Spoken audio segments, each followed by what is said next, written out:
All right, let's get to another guy who I guess we're going to say is not going to play anytime soon, but when the Falcons, after paying Kirk Cousins $100 million guaranteed, take Michael Penix at number 8, honestly, Chase, I don't know exactly how this plays out. I think we have to be ready for every different scenario, including one where at some point over the next calendar year here, we're talking about is Kirk Cousins getting traded in year 2 of that massive contract. Michael Penix was, I think, a polarizing guy talking to coaches and scouts. There were coaches who really liked him. I thought people had him number 2. I had people who had him number 7 behind Spencer Rattler. And a big part of that was he just doesn't move very much. He's a strict pocket passer. It's got to be clean for him. With him in that Zach Robinson offense that's coming from the Rams here, and knowing kind of the unique development scenario he's in, what do you foresee with Michael Penix in Atlanta?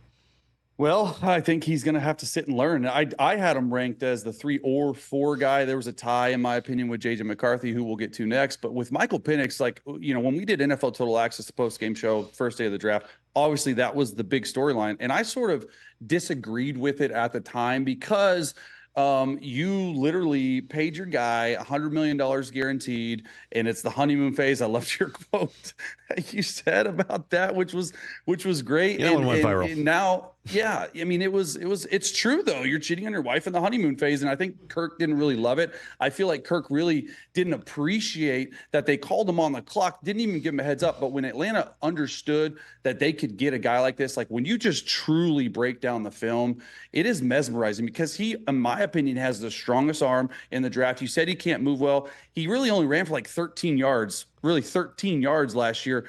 But he ran a 4.4 40. They just wrapped him in bubble wrap because of the knee injuries, but he hasn't had really any injuries for 2 years. That was back at Indiana. So I do like the fit here, and the Zach Robinson fit is interesting because they are going to run that under center play action jet sweep motion. Like I played with Zach Robinson in a lot of different camps growing up through high school, in college. We played him at OSU. Like he is a really, really smart man. I'm excited that Raheem Morris brought him in.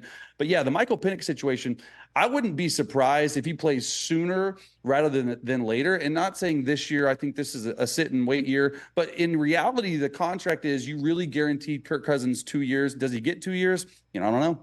My concern, I keep seeing people saying, oh, Kirk Cousins, who cares about his feelings? It's not about feelings. He's got 100 million reasons to be fine with whatever. This is about the environment that you're creating there. I mean, he's on stage hyping up the crowd at the draft party, and an hour later you're calling saying, hey, I know you just got here 6 weeks ago, but we're already drafting your replacement. Chase, you spent a long time in the NFL as a backup quarterback.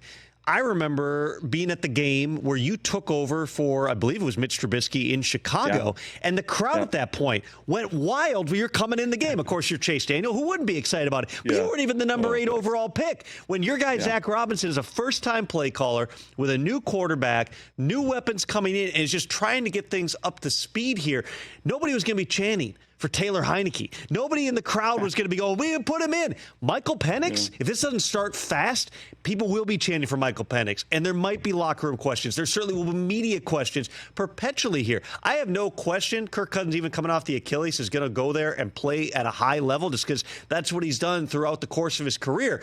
But you've changed everything around it, and you've just totally turned it from this is our guy, the new age, we're all in. But we also got this other guy that we just used the number 8 pick on. You're creating a distraction that, quite honestly, didn't need to be created. I think Michael Penix is worth the 8th pick. I really do, if you just look at his film.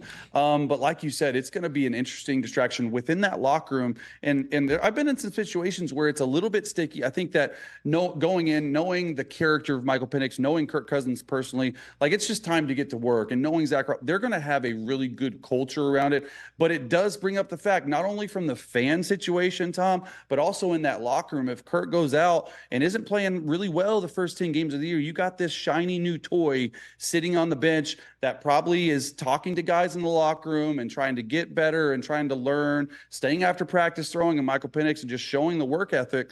Like that's a tricky situation for Raheem Morris in the first year of his new regime there, especially with a first-year play caller like you mentioned with Zach Robinson. Catch the Rich Eisen Show every single day on the Roku channel, 12 to 3 Eastern, for free.